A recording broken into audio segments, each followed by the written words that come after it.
the purpose of this recording is to demonstrate the arc of your going from point A and point B. Yeah. Yes. Yeah, like point A is actually when I met you, 2013. 2013. Yeah, or 2012. Your path began when we met, and you were a student in Kyiv-Mahylo Academy.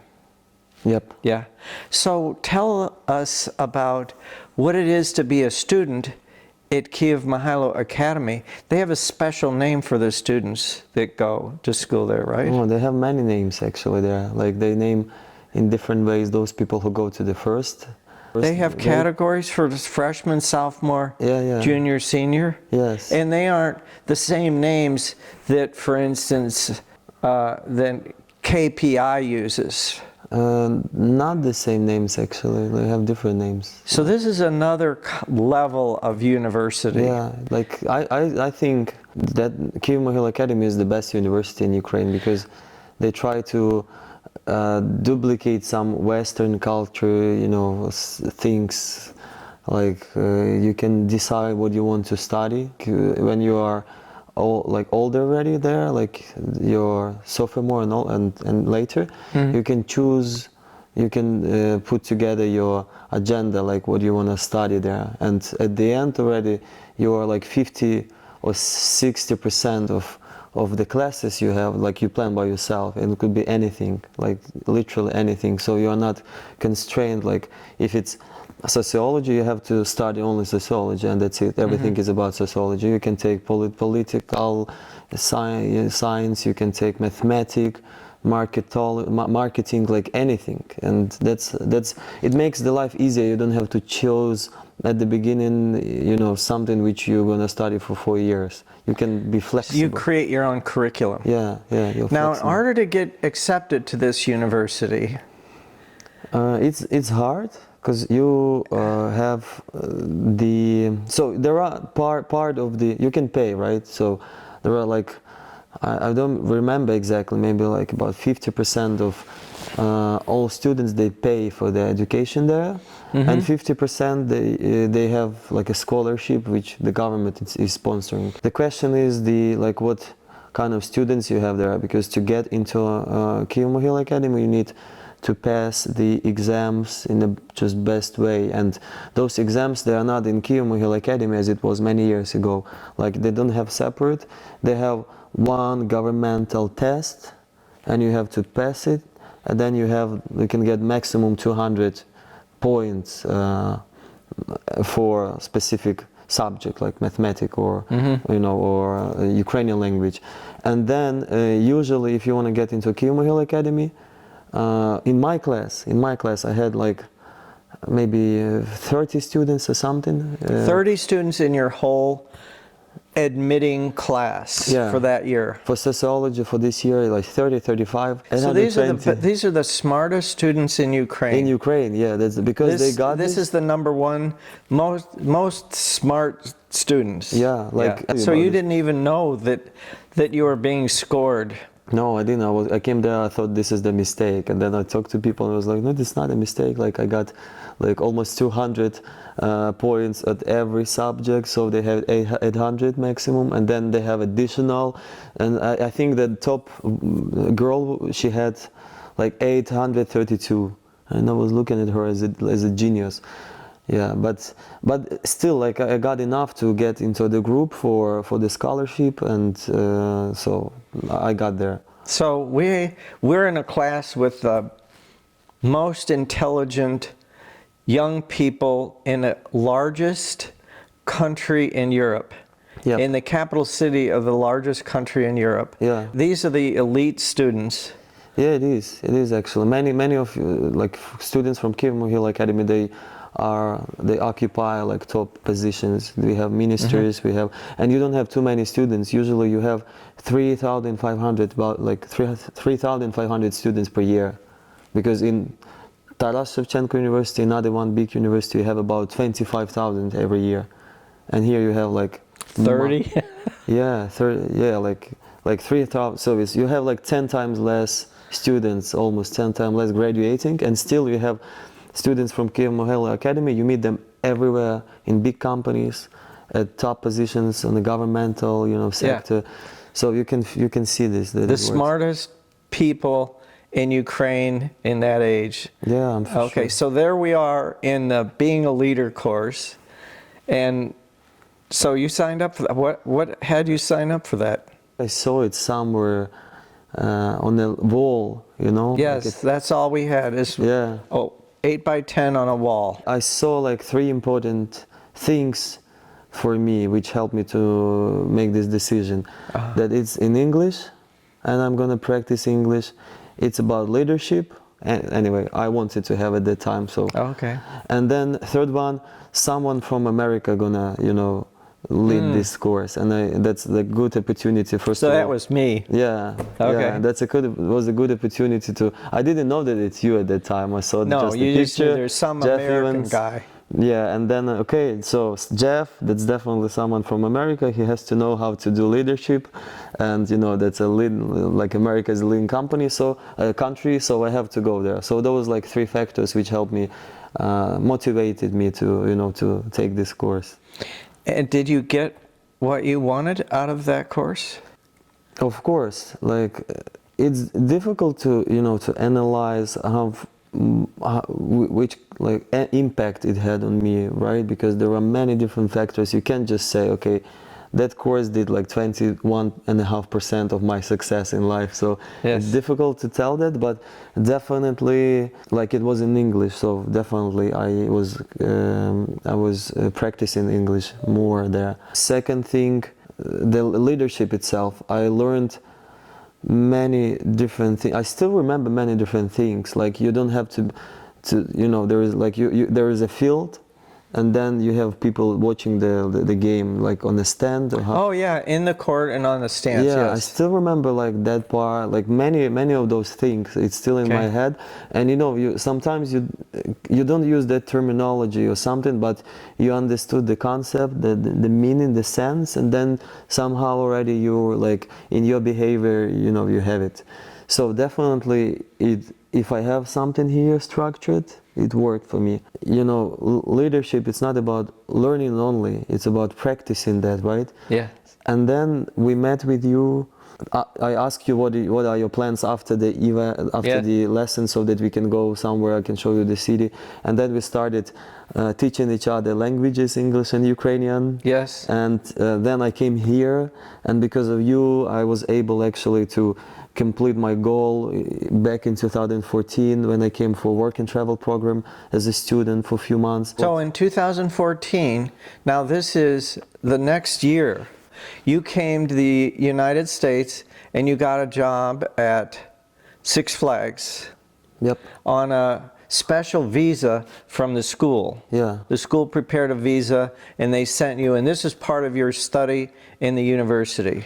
You can take this program even if you are not from Kyiv-Mahylo Academy. It's like, it's more like on the level of non-profit organizations, I think, between Ukraine and America. I was able to see you as an entrepreneur here because you were doing your own business, and there was a good example even to see your house here. You helped me to see like the city, and because of you I went to Chicago to that landmark forum. So you did the Landmark Education Corporation, the forum. Yeah. What was that like? It was unbelievable actually, and thank you first of all because you helped me to cover the expenses for that course, so I really appreciated your help. And what was the biggest thing you got out of the Landmark Forum?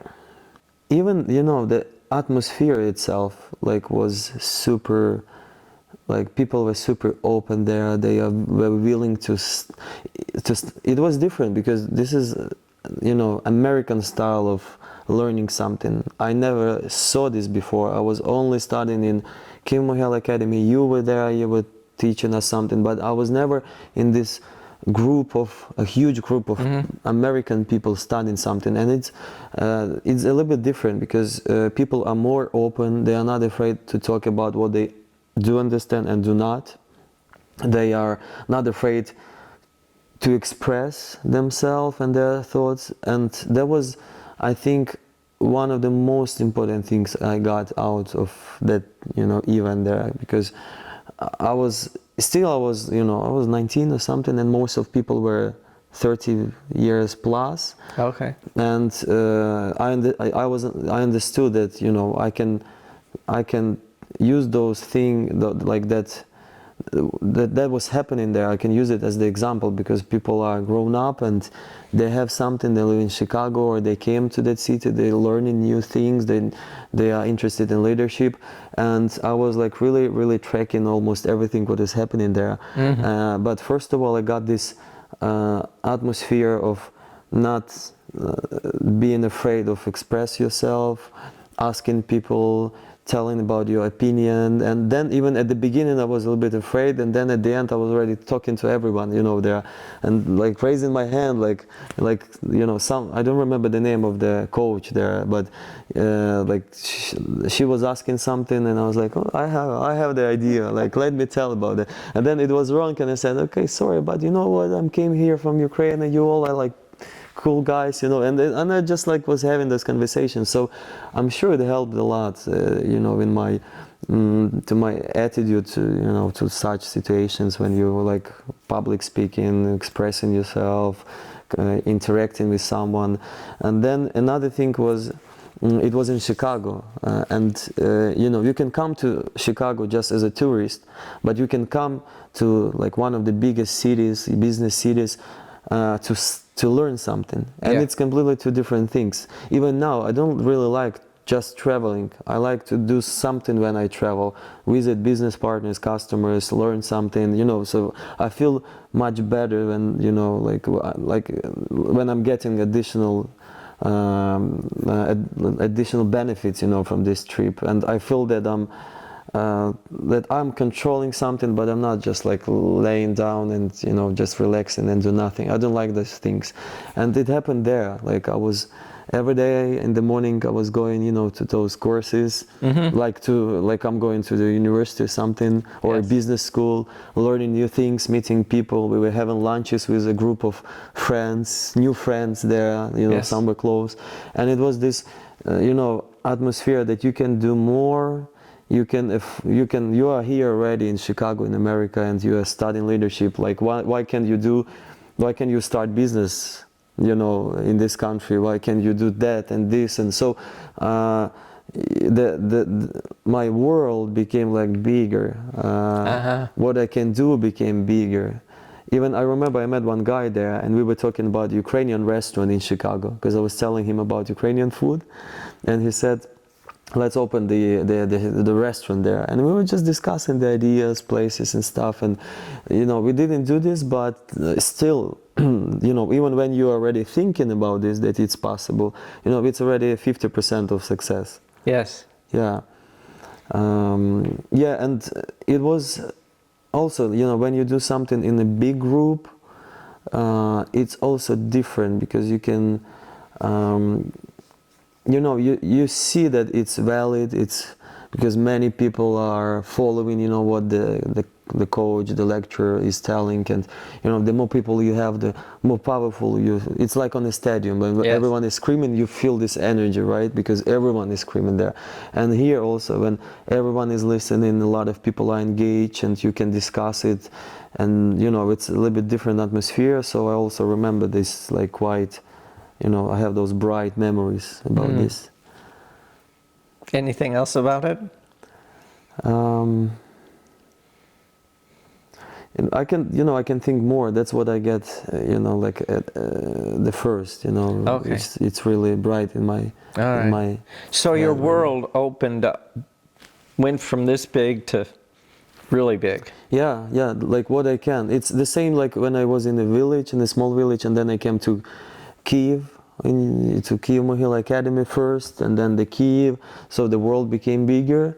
And then the trip to the US, also it's already expanded, you know, my what I can do, and then this leadership course even more. And since I was interested in business, and I met a lot of entrepreneurs there at that event, so it also, you know, I was discussing different ideas, I remember, and it also expanded everything, you know, what I can do, what I am. And so I'm sure there was a really important events on the path, you know, which.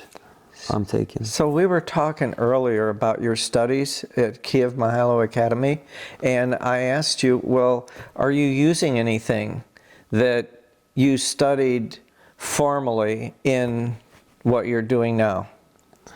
You mean the major which I had? Yes, you're. Sociology. Yeah, see, some people go to study accounting and they become accountants. Yeah. And you went and studied, but you didn't study business, but you ended up in business.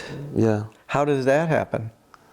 I remember when I was trying to choose my major, I was like deciding by myself because I was not asking even my mom or my dad like, what is your opinion?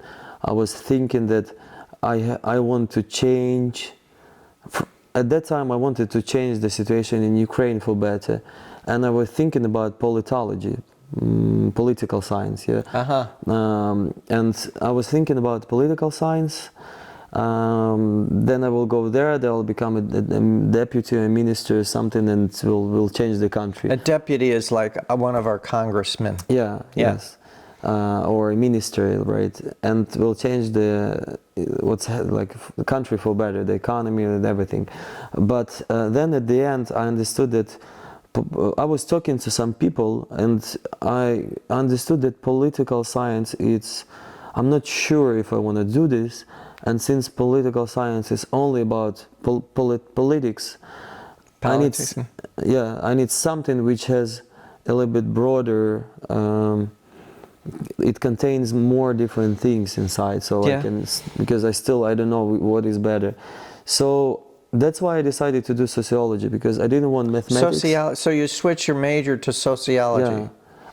I decided to apply documents for that major before, I got into Kyiv-Mahylo Academy, and yeah, I think there was a right decision, because it gave me like a broad understanding what's happening in the society. I was studying sociology, political science, mathematics, economy, like many different things, and psychology as well. So I have the ability to test myself in those different fields and see what I like more. You decided to do sociology before you even got to Kyiv-Mahylo Academy. And so there you are studying sociology, and you did this leadership course, and you did some other things. Did you go into sociology when you graduated? I only had like this job for 2 weeks when I was a student, maybe. What job? This sociological job. So I was. So you got a sociological job? Yeah, I was interviewing people in a bus, in buses. There was like a company. They had this opportunity. It was like 2-week job, and you have to go to buses and interview people about where they're going, from where they are coming, and what time and stuff. Because the local the city council, they were like trying to to create new, start new buses. So you were doing a survey. Yeah. So Ukraine could decide something about transportation. Yeah. How did? And I like from the first day I understood it's not something I want to do all the time. So then what did you do? Then I graduated in 4 years, but at the end of fourth year, my last year, I already applied. Like I created my CV, and I sent it to the company which was looking for sales managers to go to Saudi Arabia. So you applied for a sales job in Saudi Arabia, selling what? Furniture. Selling furniture from Ukraine, and interior and exterior design also. So you were selling furniture to Saudi people? Right. That was made in Ukraine? Yes, we were how did that work out for you? It was alright. It was difficult because Saudi Arabia is a little bit, not a little bit, it's like completely different world. And when we came here, we didn't actually prepare that well. Like we didn't learn the local culture. We're trying to sell it in that way how we can sell in Ukraine. Yes. And it's not working. You need more time. You need you need to see. You don't need to talk about business for some like Okay. few meetings. So how long did that last? So it was almost 2 years.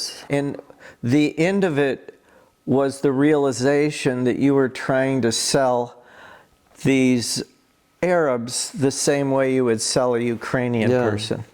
And it wasn't working. We sold few projects, like we did like few $1 million I think there, but it wasn't enough. So like I quitted the job actually, and then they closed this market after like 4 months, I guess. Okay. So then you stopped working in Saudi Arabia and then went to After that again, I was doing sales for 6 months. in Ukraine. In Ukraine, yeah, I was selling honey in bulk. Honey? Honey. Miod. Mjot, yeah, in bulk. So we were selling like huge cars to Europe, like 40 tons, 20 tons, 120 tons. So like Of honey. Yeah, of honey. Like And you did that for 2 months? 6 months. 6 months. And it was worst job in my life. What? The worst job in my life. The worst job. Yeah. So what made it so bad? Because it was cold calling. It was what? Cold calling. Cold calls. So you have to just call to people who Just doesn't so want, you just dialed out and yeah. First of all, you sit in the same office. It was small, and other sales managers there. You know, they bother you when you're trying to do your job. Then you call to people, they don't want to listen to you at all, and you're trying to find arguments which are like stupid, because the most important is price.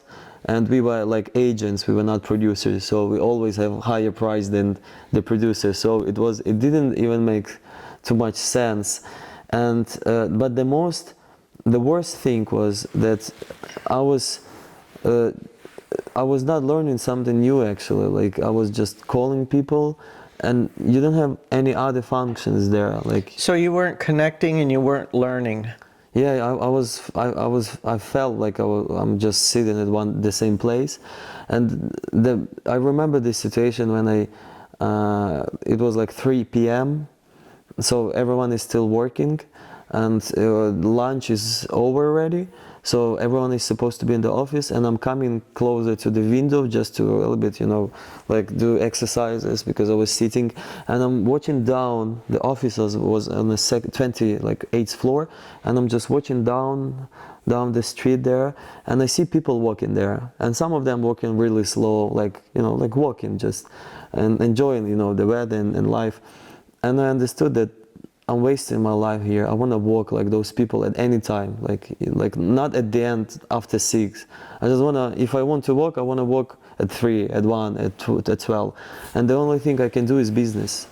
So you wanted more freedom. Yeah, I wanted freedom. Instead of being in a little bitty apartment with this guy hovering over you and then calling constantly, Yeah. and people, you couldn't sell anything because your price was always higher. Yeah, so we're not getting too much money, because sometimes money could be motivation for you, but in that case, no. So I didn't have any other reasons to be. So you weren't even paid very much. Yeah. So then what did you do? And another thing, I remember another reason was I was watching a movie at night. It was like late night, and I wanted to finish this movie, but it was too late. I have to go to bed because tomorrow I have to go to work, and it was far away, in like Yes. 1 hour. And I was like, oh my gosh, I want to finish this movie today, not later. But if I'm gonna finish, I feel bad tomorrow at work, because Yes. I'll not sleep enough. And it was also like all the time the reason why, you know, like I want to be responsible for my life. Once again, there was no freedom. Yeah, it was no freedom. And I had those situations, and I was super decisive already after that I have to quit the job and do my own business. And what I did, it was on Friday, and then I found on internet online courses from one entrepreneur. He was a young guy, and he was quite rich, and he was also given there was 2-day intensive courses about also about business already, like how to start business. And I went to those courses, I bought the ticket, and so after Friday, it was Friday evening, Saturday and Sunday.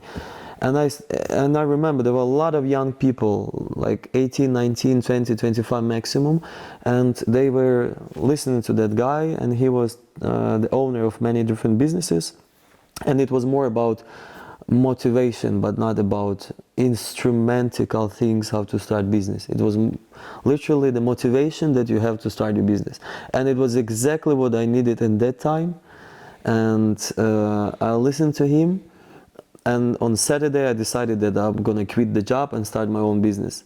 And I just called my boss and I said, hey, like I'm quitting the job. How much time you want me to work there? He said 1 week is enough. I said, okay, halas, it's enough. Okay. And so you gave notice on a 1 week notice. Halfway through the middle of this course, and you're in Kyiv, Ukraine now. Yeah. Okay, and so now you just decided, I'm going into business myself. And I had only $2,500 in my pocket. And you only had $2,500. Yeah, and I don't know what to do. Like, I'm quitting the job in a week. And you have no idea what... Yeah. So, what did you do? It was so simple, you know. That guy who was giving a speech, one of his businesses were hostels. And he was telling, like he's always giving the examples about this. And I said, okay, I'm gonna do hostels. Like if he's doing hostels, I will open the hostel. If he can do hostels, I can do hostels. Yeah, I will open a hostel. Why not? And especially at that time, there was a football match between Ukraine and I don't remember. It was like quite popular, and a lot of hotels were busy. And when I was checking the hotels, everything was like hostels. I found out that everything is busy, and the event is in 2 or 3 weeks. So I have time actually in 3 weeks to build a hostel. So that was the idea.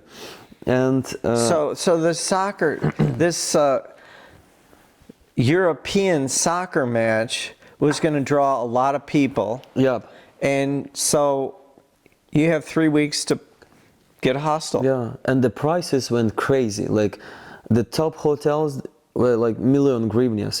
At that time, I don't know, it was like maybe $40,000 for like a week. It was super crazy, and you couldn't even find something. And hostels, I still remember it was like normally you can book it, let's say, for $20. And at that time already 3 months before the match, 3 weeks, sorry, 3 weeks, it was already not $20 but 150 for one night. So you can do a lot of money. So I was really like this, you know, I decided that I have to do this. And what I did, just on the same day, on Saturday, we were having a lunch with like 20 people from this event. Like some of the people say, who wants to go to So you're lunch? still in this event on Saturday, yeah? And you decided you're going to do a hostel. Yeah. And you noticed the prices were going up because there was going to be a big soccer match. Yeah. And so now you're sitting at a table with 20 people. Yeah. Like someone said, who wants to go for lunch? I was like, I want to go for a lunch, you know. And we went like about 20 people because the total was like 100 or 150 maybe, even more.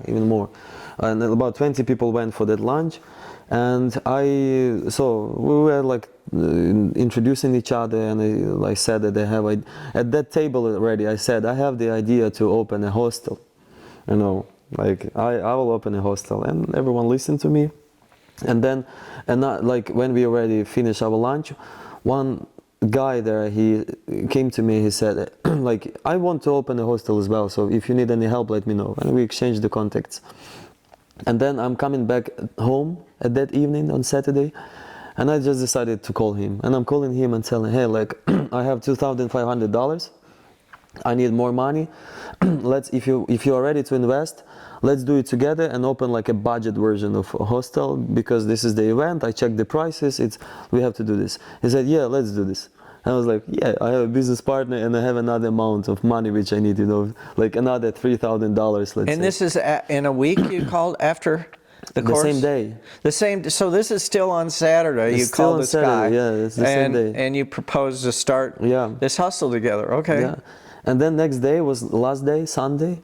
Again, I'm already telling everyone that I'm a host, like I'm going to open the hostel, because you know you have to let people know if you want something happen and you don't have enough, I know, resources, knowledge, money. You don't have to keep the ideas, inside. You have to let everyone knows about this, Right. so that you can get some help or something. Something should happen, and it actually happened on Saturday. I met a business partner, and the next day I was telling another guy that I'm looking for the building for a hostel, and he said, "Oh, okay, like that's a good idea," and we exchanged the contacts, and then on Monday, that last guy, he's calling me and telling, "Hey, I have a friend and he has a building, it's almost ready, and he wants to open a hostel."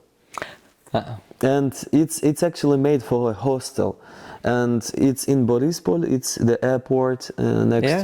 to the capital. Yes. And like he wants someone to help him because he doesn't know what So to do. Borispol Airport is where everybody would fly in Yeah. to the soccer game. Yeah. Yeah?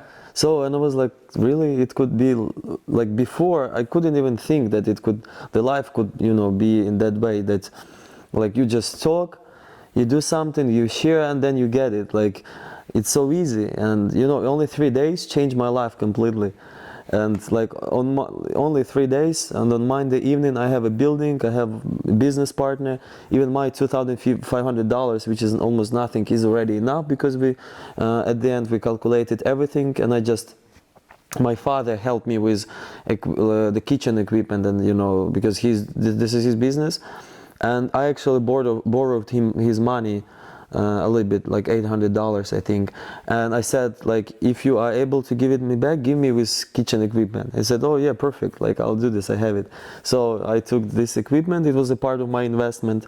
My business partner took about $3,000-4,000, then my $2,500, and then this is the owner of the building, he gave the building for like a business partner. We were not paying the rent. So you were 3 people in partnership? Yes, yeah. And we were not paying the rent, which is really important in hostel. When you start the hostel, there are 2 things which are most expensive: people and rent.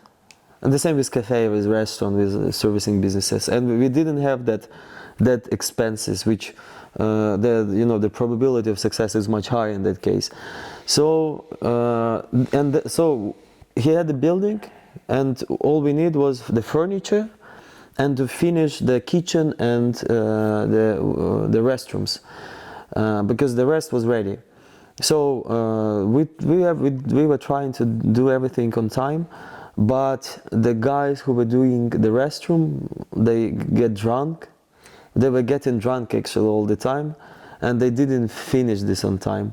So what happened, that we were late, 2 days late, when that match already happened, and we didn't get any guests who were paying a lot of money for that, any guests. So it was crazy, because we were already helping them and coming there, and still nothing was happening. So we were late. So at the end we just decided that, okay, we have a hostel, so we're gonna do just like a standard marketing, like we're gonna take this business to a profitable level. And we already posted it on Airbnb, Booking, other services. We printed out the papers and just glue them, everywhere. Flyers and everything already, and it worked. It worked. It was so people started coming to hostel. We still it's closed already, but our rate is 8.8 out of 10 at Booking, which is quite okay. We were always keeping it high. We were always having guests. Your Airbnb rating was 8.8. Booking.com, yeah. Booking. Airbnb was not really working well, but Booking was working really nice. Okay. So it was quite high, and it was a profitable project. I was getting some money, and then at the end I sold my share, but I sold it for not too much, like even less what I invested, but still in total I got more than I invested. And I learned how to do this kind of businesses, and when I already was having this hostel, I started another business, which was like a small cafe with French fries. A small cafe with American fries, right? American fries? French fries. Yeah, French fries. French fries, or Belgium fries they call it also, because I named it Frisbee. It was like fries Belgium, then I shortened the Belgium to B, and then it was Frisbee, or Friesbee. Yeah, so I started that business already, and yeah, and that's it. And then one after one, I was doing more and more different things. So you started a cafe. You sold the hostel. Mm-hmm. Now, did you own it during COVID? I actually sold it like You sold it before COVID? before, yeah, before. I What was like, prompted you to sell it? What moved you to sell it? I understood that it just taken me somewhere back and down to something small. I wanted to do something bigger. So you wanted to do something bigger, and this was kind of small. Yeah. So you opened a cafe. Yeah, I opened a cafe. Did you have a business partner? The Or- same guy. The same guy who was not the owner, but who was my co-investor. So we were together. We opened those two. We had two small cafes actually. So did you have to save money, put money down? Yeah, what happened, we actually opened one. We had enough money to open one, and it was working not that good. Like we barely were, going to zero, Breaking even. Yeah, breaking even. And what I was thinking of that, okay, like if we don't have enough customers, so I have to build the chain of cafes, and then I'll have a brand, I'll have more money to put a management team, and then it will grow. So I decided to open a second one, and I found the place, but I didn't have money. So I started looking for the investor. And I found the investor in a bar in Kyiv. I was going to the bar, and I met the American guy from Chicago there. And I was telling him the story with hostel, with everything. It was successful. I showed him the rates, the P&L, like everything. And he said, wow, it's impressive. And I said, I have a cafe now. It's not doing that good, but if I build a chain, it will do better. And I'm looking for the investment. And he invested $12,000. He sent me checks. I'm not sure if I told you about this. No. Yeah, so he sent me checks. And I cashed out in Privat Bank in Ukraine. I still remember I brought those checks to them, and it was like, what should we do with this? And I was like, I don't know, ask people, like, can I do the cash out? So I don't remember actually if I cashed this out or not, or he just sent money in a different way. But anyway, I had my money, and I invested in a second cafe. And I built a better brand, so like a logo, and I upgraded the first one.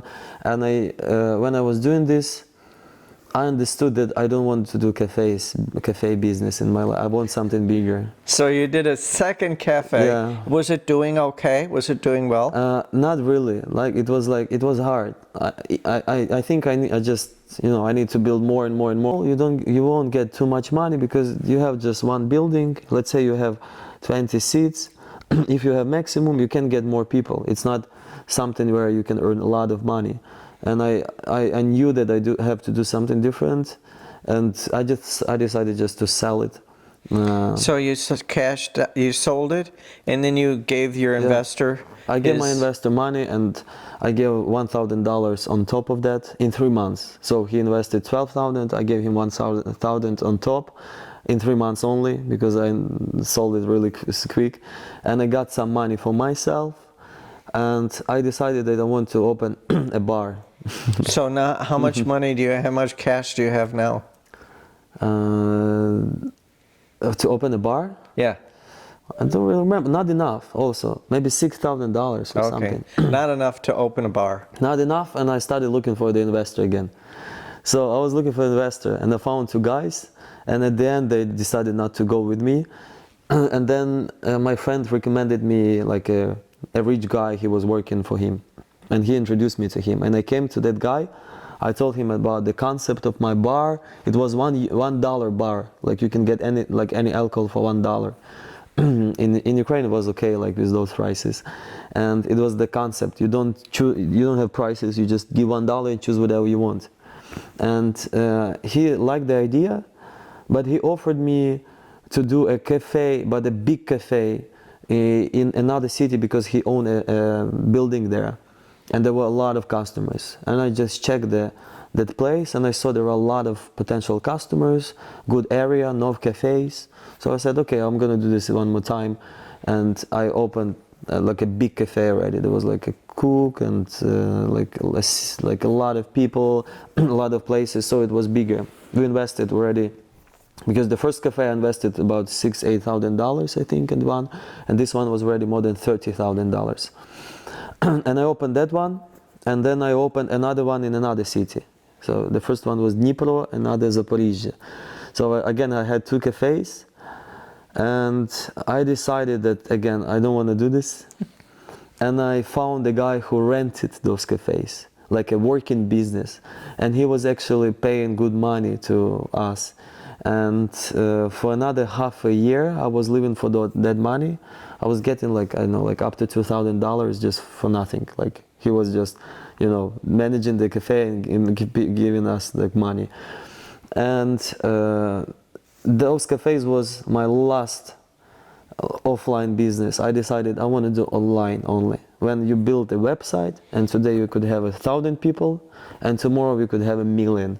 And all you need is another Amazon server. All of the others were brick and mortar. You had to have a building and a location. Yeah. And you decided that you don't want to have a brick and mortar business. Not anymore. Not anymore. So you sold that one. Yeah. And then I wrote down all my ideas. I had like 15 ideas on the paper. And all those ideas were businesses where I don't have the expertise. Like you didn't have the expertise? Yeah, expertise, yeah. And I don't know how to do the operational part of this, the product part. And I understood that I need a business partner who knows how to do. Because one of them was So let me see if I understand. So far, you get a business and you just quit it and then you start another one, not even knowing what you're going to do. Yeah. And then you quit it and you don't know what you're going to do, and then you do something. And so now you've just quit the 3rd or 4th one, and you have a list of things that you want to do. Yeah. But you don't know, you don't have the expertise. Yeah, I don't You know. just know that you don't want a brick and mortar business. Yeah. You're going to do strange, right? online because it's scalable. You can scale fast online. Yeah. Okay. It sounds strange, but somehow it worked like really well. Because I had something which was something which helped me to start new things. So I had that list of ideas, and I started looking for business partners for all of them. And I thought if I find someone for any of those ideas, I will start that business. And I found out that it's tough to find a business partner. That there is nothing special, no special website or anything where you can find a business partner if you want. And I decided I will start the platform where you can find a business partner. Okay. So you couldn't find a business partner, so you figured there's a need for people to find business partners. So that was your first website you started. Yeah, that was the first business. So online. people can find business partners. Yeah, I had that. And I had that business for 2 years. And actually that investor who invested in those last cafes, yes, it was successful. So he said, let's do something next. And I said, okay, this is the website. I created MVP by myself, the minimum viable product. So I built a website by myself on WordPress. It was already working. You can register, you can post your project, and you can post a position, which you are looking a business partner for, like a marketing guy, investor, some technical guy, and so on and so on. So it was working. I showed it to him and I said, I need $70,000 to build this website to something bigger. And he said, okay, let's do this. So we signed a business partner. So these people, you keep pulling people from the past that had successes because you at least gave them back what they invested plus some. Yeah, how can I involve my previous people, to something new? It's more like we are doing this in a good way. Let's do something now together. We're still talking, we're still friends or something, and or I know business partners, and it's more like let's do something bigger together, and then we do something bigger together. And if that person doesn't want to do, then I will find another one who wants. Okay, so 70,000 was enough to launch this website? Here started the problems, because he didn't invest. He invested only $15,000, and he was super tough, like in terms of communication. Like, you know, I need more money to show the result, and he was like, "Where's the result?" And then I said, "Okay, I need this and this and this to be done because I don't have time. I need to hire this another person because I'm doing the website by myself." So it was like the problem, you know, from like both sides. And then at the end, I was working hard, but it didn't work out. Like this, there wasn't a successful project. But I'm still have the website. And I actually have a team who wants to renew the website, so maybe it will, you know, have a new life. So he's still a business partner, I guess, Yeah. for the amount of money that he has in it. But he didn't put in 70,000. He Yeah. only put in 15, 15. which is definitely not enough. Like, Yes. so he didn't he didn't keep the word, and it prevented me from what I was planning to do. So, you know. So it wasn't that successful, but anyway, when I was doing this for almost 2 years, I met a lot of business partners, the entrepreneurs, because they were signing up at my platform, and I was meeting them. Then I was doing business speed dating events to get more people on my platform. I was doing events almost every Wednesday evening where you can come, you have 40 people, you can talk to them. And it was like business speed dating, but I did my own system. I had 40 people, they were sitting together, and then you have 2 minutes to tell about you. Mm-hmm. You stand up 2 minutes and you tell what you're doing, then what you are looking for, and then what you can offer, you know, to people here. Like, are you designing or something? And then like 2 minutes, and then 40. So it's like 80 minutes, and after that you can network with those people. So people really like this thing because you don't have too much people, but you meet everyone there. Because usually when you go to a big event, you can talk to like 5 people, 10 people, and that's it. 15 people if you're really active, even though the event could be for 2,000 people, let's say. But there you always will get 40 business cards when you get out of that event. Wow. Yeah, so people really like that event, and I met so many different people. And I talked to them about their businesses, and there was, you know, it brought it helped me to expand my experience, you know, in understanding, you know, what to do next. But as I said, yeah, the investor, I even get the grant from government, $10,000, and they paid for my acceleration program in New York. It was online, but I was studying like in New York acceleration program, which costed $10,000. It was like most expensive education which I had so far. Yeah, so like the project was not that bad. I just didn't have enough investment to bring it to the next level. So you were marketing for a website, and you invited 40 people to sit down in a room. Yeah. Each of those 40 people had 2 minutes. Yeah, that's how you got 80 minutes. Mm-hmm. And people left with 40 business cards. Yeah. So what year was this that you did this meeting thing? 2020. 2020. Yeah. So we're now up to 2020. Yeah.